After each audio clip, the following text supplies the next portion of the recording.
Hello everyone, I am Himanshu Khandelwar. Welcome back to our channel Higher Developing Sessions. तो I will teach you biology. जैसा कि sir ने पहले बताया कि हम लोग NTS प्रिपरेशन के लिए वीडियोस बना रहे हैं, तो मेरा सब्जेक्ट रहेगा बायोलॉजी। तो बायोलॉजी में फर्स्ट चैप्टर रहेगा सेल। तो चलिए हम आज स्टार्ट करते हैं। सबसे पहले बायोलॉजी एक सब्जेक्ट है जिसमें हम क्या पढ़ते हैं। एक्चुअली में bio means living organism and logy mean study. तो biology in simple terms study of living organism. And हमें पता है कि लिविंग ऑर्गेनिज्म में कौन कौन आते हैं, प्लांट्स एंड एनिमल्स। तो स्टडी ऑफ लिविंग ऑर्गेनिज्म या we can say study of plants and animals is called biology. That's the simple definition of biology. Next thing, with the father of biology.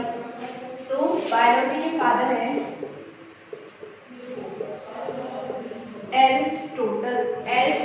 Okay, Aristotle वो पहले इंसान थे जिन्होंने biology की खोज की थी। दैट्स वाई इनको बायोलॉजी के फादर भी कहते हैं। Next thing, biology two part में डिवाइडेड, बॉटनी एंड जूलॉजी। अब बॉटनी एंड जूलॉजी किसकी स्टडी है? Botany means study of plants and zoology means study of animals. क्योंकि अभी मैंने बोला कि बायोलॉजी किसकी स्टडी है? लिविंग ऑर्गेनिज्म की। और लिविंग ऑर्गेनिज्म कौन होते हैं? Plants and animals. तो प्लांट्स की स्टडी क्या कहलाई? बॉटनी एंड एनिमल्स की स्टडी जूलॉजी। अब हमने बायोलॉजी के फादर की बात की थी, तो वो थे एरिस्टोटल सर, राइट। लेकिन अब हम इन दोनों की जो इनकी टाइप्स हैं उनके भी अलग अलग फादर थे। तो जूलॉजी के फादर थे एरिस्टोटल, जिन्होंने बायोलॉजी की भी खोज की। नेक्स्ट, बॉटनी के फादर हैं थियोफ्रास्टस, जिन्होंने बॉटनी की खोज की। तो that's it about biology subject. Okay, I hope you get it. Now we will start our topic cell.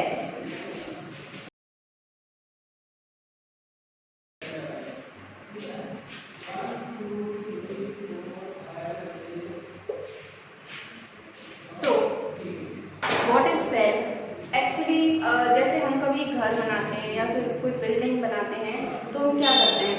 हम सबसे पहले उसकी नींव रखते हैं, राइट। वो भी किससे? एक ब्रिक से। ब्रिक बाय ब्रिक उस पर सीमेंट लगाया, ब्रिक नहीं, तो एक वॉल हम क्रिएट कर देते हैं ब्रिक से, ठीक है। तो उसी तरीके से हम लोग लिविंग ऑर्गेनिज्म, चाहे वो प्लांट्स चाहे वो एनिमल्स, ठीक है। तो ये हम क्या है? Multi cellular organism. Multi cellular मतलब ऑर्गेनिज्म मतलब बहुत सारी सेल से बने हुए होते हैं, राइट। तो सेल का मतलब क्या हुआ? एक हमारी जैसे बिल्डिंग में ब्रिक होती है उसी तरीके से हमारी बॉडी में सेल है। तो हम इसको सेल को कह सकते हैं fundamental unit of life. Fundamental unit of life हमने ऐसा क्यों बोला है? क्योंकि आपकी कोई भी लिविंग ऑर्गेनिज्म की बॉडी बनी कैसे है? उसकी लिविंग ऑर्गेनिज्म की बॉडी बनी हुई कैसे है? उसकी एक इकाई वो है सेल। अब काफी सारी सेल्स से मिलके क्या बनाया? टिश्यू, ठीक है। तो मतलब सबसे पहले क्या बनी? सेल। सेल के बाद बनती टिश्यूज। ओके, टिश्यूज से क्या बना? ऑर्गन। तो काफी सारी टिश्यू मतलब ये कहते हैं ना, group of cell tissues and group of tissues organ and group of organ system. And organ system से बनती है अपनी बॉडी। तो सबसे पहली वाली चीज, जो सबसे पहली यूनिट है वो है सेल। अगर सेल नहीं होगी तो हम बॉडी तक नहीं पहुंच पाएंगे, मतलब बॉडी नहीं बन पाएगी। That's why cell is called fundamental unit of life. And this is not only fundamental unit, actually we can say it is structure and functional unit. हमने सेल को पहले क्या कहा, फंडामेंटल। फंडामेंटल मतलब एक छोटी सी इकाई, ठीक है, जो इकाई जिसकी वजह से ही पूरी बॉडी आपकी बन सकती है। लेकिन नेक्स्ट हम कह रहे हैं कि स्ट्रक्चर एंड फंक्शनल यूनिट है, मतलब किसी भी बॉडी, किसी भी मल्टी सेलुलर लिविंग ऑर्गेनिज्म की बॉडी का स्ट्रक्चर किस पे डिपेंड करता है, सेल पे।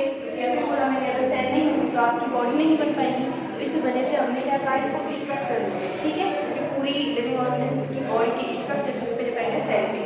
नेक्स्ट हम कह रहे हैं फंक्शनल यूनिट। अब देखिए, मैं अपना हाथ हिला पा रही हूँ अपनी, या अपने आई से देख पा रही हूँ, जो भी है, ठीक है, मैं अपने ऑर्गन्स से काम कर पा रही हूँ। तो मतलब जो भी मैं अपनी बॉडी के फंक्शंस हैं वो किसकी वजह से कर रही हूँ, ऑफ कोर्स मेरे ऑर्गन्स की वजह से, राइट। तो और ऑर्गन्स किससे बने हुए हैं, टिश्यूज से, एंड टिश्यूज किससे बने हुए हैं, सेल से।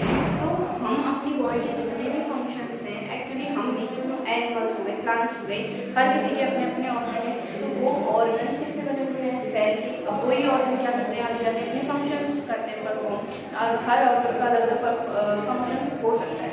तो यहाँ पे इस वजह से हमने सेल क्या कहा, एक structure and functional unit of life. I hope you get it. Okay, तो हमने अभी तक बात करी सेल की, राइट।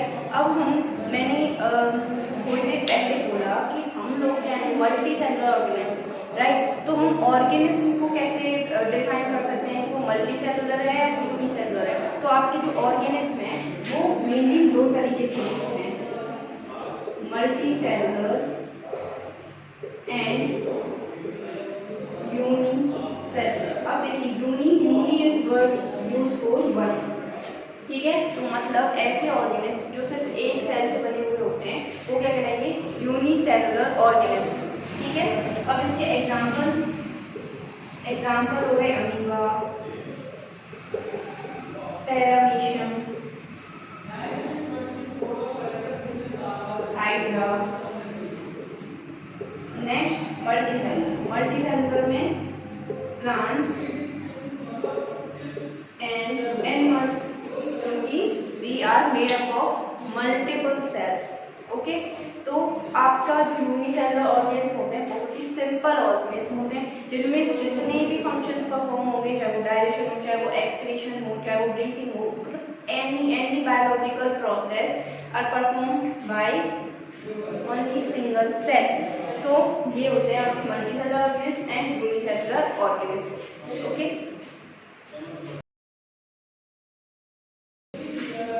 नेक्स्ट बात करते हैं सेल डिस्कवरी।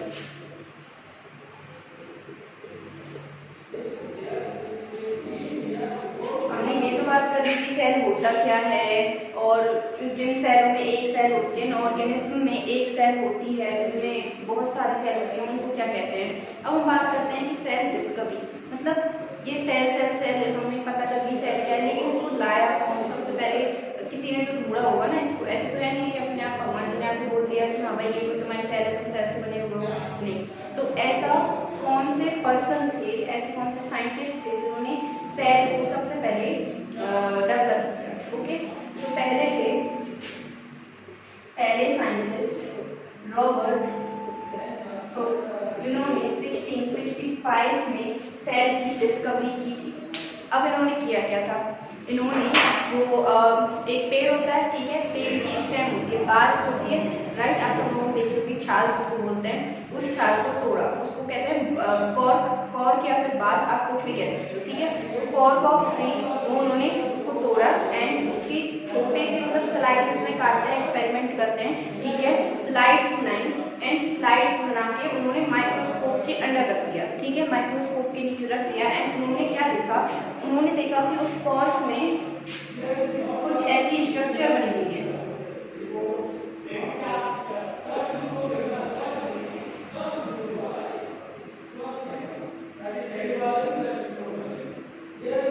ये कैसी स्ट्रक्चर है, इनको उन्होंने नाम दिया हनीकॉम्ब।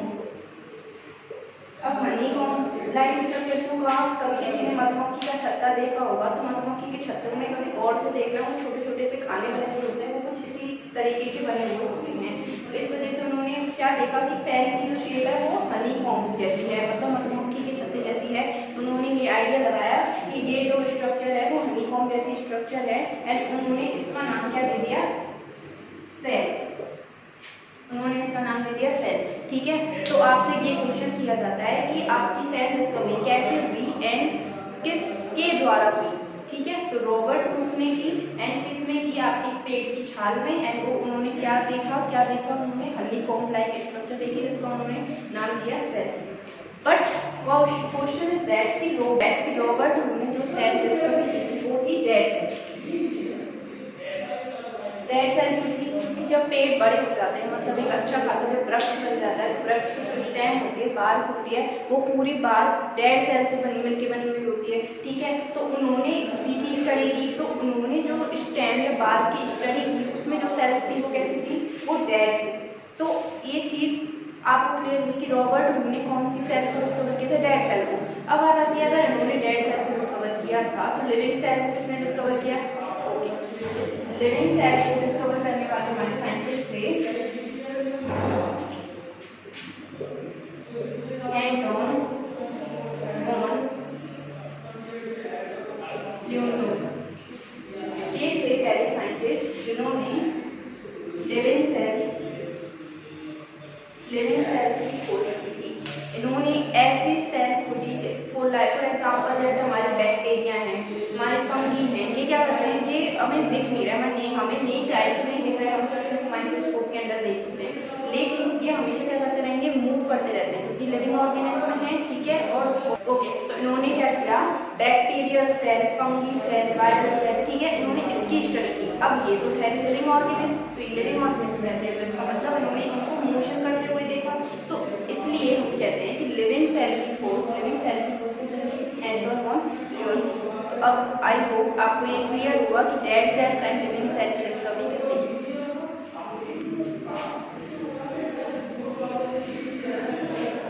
नेक्स्ट टॉपिक है,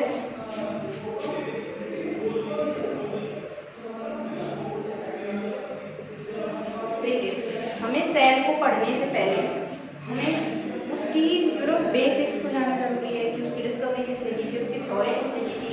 आई नो ये थोड़ा सा बोरिंग लग सकता है क्योंकि हिस्ट्री जो हमेशा बोरिंग रही है, बट हमें जानना जरूरी है क्योंकि एनटीएससी एग्जाम में काफ़ी बार पूछा जाता है कि हिस्ट्री से रिलेटेड की किस साइंटिस्ट ने लिविंग सेल की खोज की, किसने सेल थ्योरी दी। तो हमें ये पढ़ना भी थोड़ा सा जरूरी है, बट थोड़े टाइम का वेट है। नेक्स्ट क्लास में हम अच्छा इंटरेस्टिंग टॉपिक लेके आएंगे, अभी थोड़ा चिल लीजिए। ओके, तो सेल थ्योरी में पहला नाम आता है मैथ्यूस स्कैलर, जो थे एक बॉटनिस्ट। नेक्स्ट नाम आता है थियोडोर शगमान, जो थे एक जूलॉजिस्ट। तो पहले साइंटिस्ट थे मैथ्यूस स्कैलर, जो थे एक बॉटनिस्ट, एंड दूसरे साइंटिस्ट थे थियोडोर एंड शगमान। ठीक है, आपको पूरा नाम याद नहीं होगा, स्कैलर एंड शगमान याद रख सकते हैं। ठीक है, अब इन्होंने क्या किया भाई, एक थे बॉटनिस्ट, एक थे जूलॉजिस्ट। तो बॉटनिस्ट मतलब इन्होंने किसकी स्टडी की, प्लांट सेल की स्टडी की, एंड जूलॉजिस्ट मतलब जिन्होंने एनिमल सेल की स्टडी की। ठीक है भाई, अब इन्होंने प्लांट सेल की स्टडी की, इन्होंने एनिमल सेल की स्टडी की। तो एक तरीके से इन दोनों ने मिलकर लिविंग ऑर्गेनिज्म की सेल को स्टडी किया, राइट। तो उसी चीज़ को इन्होंने क्या कहा, सेल थ्योरी का नाम दिया। अब फॉर एग्जांपल इन्होंने एनिमल सेल की डिस्कवरी की, तो एनिमल सेल में इन्होंने क्या देखा, प्लाज्मा मेम्ब्रेन। प्लाज्मा मेम्ब्रेन क्या है, एक सेल है, सेल की आउटर कवरिंग, जैसे हमारी आउटर कवरिंग क्या है इसकी, ठीक है, उसी तरीके से सेल की भी एक आउटर कवरिंग है, उसका नाम उन्होंने दिया प्लाज्मा मेम्ब्रेन। और प्लाज्मा मेम्ब्रेन की खोज भी उन्होंने की शगमान ने। तो एक्चुअली में इन्होंने एनिमल सेल की स्टडी की। ठीक है, एनिमल सेल में इन्होंने देखा प्लाज्मा मेम्ब्रेन को। एंड सेकेंडली इन्होंने क्या किया, बॉटनिस्ट थे, इन्होंने प्लांट सेल की स्टडी की। इन्होंने किसको देखा, सेल वॉल, क्योंकि cell wall is only present in plant cell. तो इन दोनों ने मिलकर क्या फॉर्मुलेट किया, सेल थ्योरी। बट बट इन्होंने सेल थ्योरी तो दी, बट ये नहीं बता पाए कि एक्चुअली में सेल बनती कैसे है। सेल थ्योरी तो देखी भाई, प्लांट सेल ये होता है, प्लाज्मा मेम्ब्रेन होती है, या फिर क्या क्या चीज़ें बनी हुई होती है, सेल वॉल होती है, और एनिमल सेल में क्या क्या बना हुआ होता है। ठीक है, माना हमने कि भाई सेल के बारे में आपने बता दिया, लेकिन जब तक आप उसका ये ही नहीं बता पाओगे कि उसका फॉर्मेशन कैसे हुआ, तब तक उनकी सेल थ्योरी पूरी नहीं मानी जाएगी। इस वजह से इन्होंने सेल थ्योरी तो बता दी, बट ये नहीं बता पाए कि सेल का फॉर्मेशन एक्चुअली में होता कैसे है। तो अब उसके लिए भी एक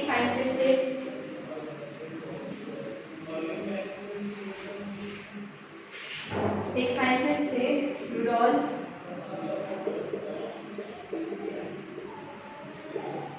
विल्सन। इन्होंने क्या किया, इन्होंने बताया कि सेल प्री एग्जिस्टिंग सेल से बनती है। मतलब ये ऐसे साइंटिस्ट हैं जिन्होंने ये बताया कि सेल का फॉर्मेशन आखिर होता कैसे है। अब कोई भी नई सेल बनती कहाँ से, अपने आप आसमान से तो टपकेगी नहीं, वो हमेशा अपने पेरेंट सेल से, अपने पुरानी किसी सेल से ही बनेगी। तो ये किसने बताया, रुडोल्फ विल्सन ने। तो एक्चुअली में this is total about cell theory. Cell theory में ये बताया गया कि सेल जो है प्री एग्जिस्टिंग सेल से बनी हुई होती है, मतलब अपने आप नहीं बन सकती, उसको बनने के लिए पहले कोई पुरानी सेल थी, वही डिवाइड होकर नई सेल बनती है, पहली चीज। दूसरी कि सेल प्रोडक्ट्स, मतलब एक सेल ऐसे तो नहीं है कि खाली हो, ठीक है, उसके अंदर माइटोकॉन्ड्रिया होंगे, उसके अंदर एंडोप्लाज्मिक रेटिकुलम होंगे, जिसके बारे में हम आगे पढ़ेंगे, ठीक है, वन बाय वन सारी के सारे सेल ऑर्गेनेल्स को हम पढ़ेंगे। लेकिन सेल प्रोडक्ट्स किसने डिस्क्राइब किए, ये साइंटिस्ट थे जो हमने अभी पढ़े, स्केल्टन एंड सलमान। इन्होंने बताया कि cell is made up of different products. Okay, third cell divides. तो इन्होंने ये भी बताया कि सेल कभी भी एक जगह पे स्थिर नहीं रहती, वो हमेशा क्या होती रहती है, डिवाइड होती रहती है, और कुछ टाइम के बाद उसकी लाइफ जो है वो खत्म हो जाएगी, मतलब वो सेल जो है डेड हो जाएगी, एंड उसके बाद नई नई सेल जो बनती जा रही है उससे हमारी ग्रोथ होती रहती है। तो ये पूरा ये तीनों पॉइंट्स कवर हुए सेल थ्योरी में। तो यहाँ पे हमारी सेल हिस्ट्री जो है, हिस्ट्री से रिलेटेड टॉपिक कंप्लीट हो गया। नेक्स्ट में हम ये जानेंगे कि आपके जो ऑर्गेनिज्म होते हैं वो कितने तरीके के होते हैं, उनमें क्या क्या वो होते हैं, फीचर्स होते हैं, ये हम नेक्स्ट क्लास में देखेंगे। अभी के लिए thank you, and please don't forget to subscribe our channel. Thank you.